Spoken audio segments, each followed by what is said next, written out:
Ayun, okay, KJX, kumusta kayong lahat at dami nangangamba, no? Kasi nga, pababa na to. Ang dami natin nababasa na yung iba, sinasabi nila tapos na, is going down na yung market.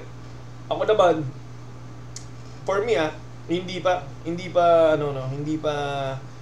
to yung right time para sabihin ko na, para sa akin lang hindi to para sa inyo Hindi to yung right time para sabihin ko na na ito na yung bear market. For me, kung titingnan ko naman sa 1 month time frame, siguro ay wala kasing 2018 eh.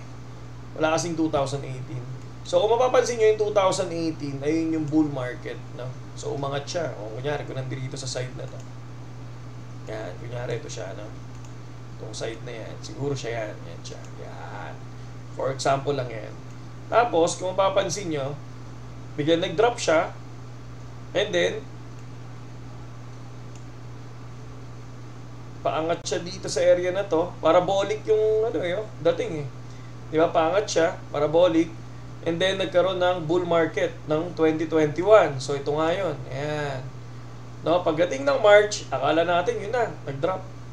So biglang kinuha niya yung 69 USDT nakaraan. 69 yan. Umabot ng 69. Alright. So dyan, 69. Or dito, sa November, 69. Okay. So nung nakuha niya yung 69, for me,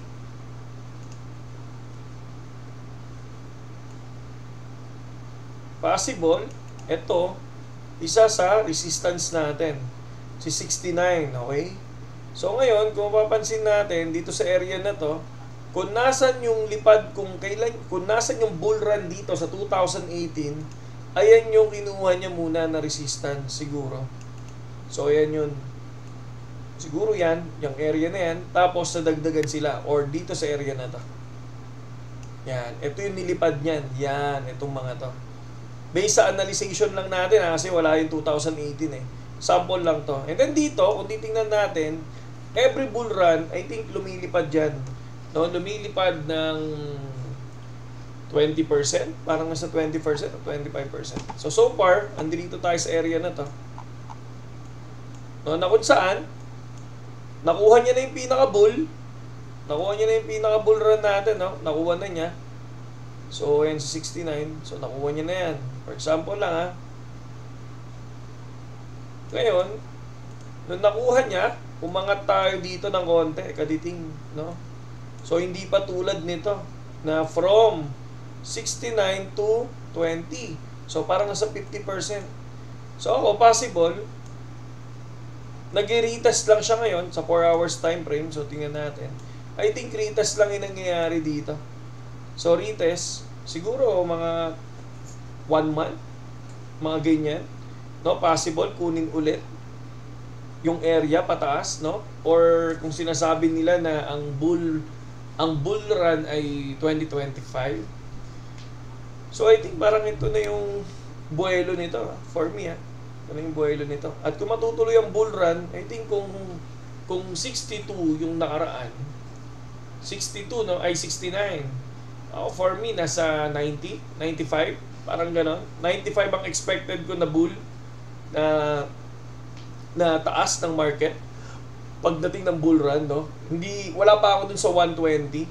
So, actually nga, nasa 80 pa lang tayo eh. Nasa 80 pa lang. Pero guess ko lang yung 95, no? 95 yung pinaka bull run natin based doon sa percent na inangat niya noong 2018 to 2021. Yun lang naman yun lang yung nakita ko. And then, pero ako, syempre, hindi muna ako umaasa sa mga bull run. Syempre, ang tinitingnan ko lang yung chart natin. Yan. Di ba? So, may nagtanong, sabi nila, KGX, sinabi mo lang naman yung support and resistance mo. Hindi mo sinabing mag-short. Sinabi ko yun na mag-short. Di ba, sinabi ko pa nga sa inyo, ang take profit is 21%, at 20%, 25, 30. So, dun lang tayo, di ba? 26 pa nga yung leverage, sinabi ko pa sa inyo. Di ba? And then, once na makuha si 58, TP kayo ng 25% o 20%. So, di ba, nakuha si 57.5. So, I think, profit ka na. Nakuha mo na yung 20% doon. Di ba? And then, si 58 pa rin, ang still magiging resistance naman natin. Yung una, support. And then, magiging resistance naman natin si 58, di ba? So ngayon, nung naging resistance natin si 58, ayan, lumipad hanggang 59,500. So far, hindi ako tumaya dyan. Hindi ako nag-trade. Kasi nga, nag-trade ako kay Pepe. Bawi lang ako kay Pepe. Yung pinakita ko sa inyo negative kahapon, nabawi lang. Okay, bawi lang. So, nag-TP ako. Kasi nga, malaki yung inangat. Kasi nga, mali yung pasok ko kay Pepe.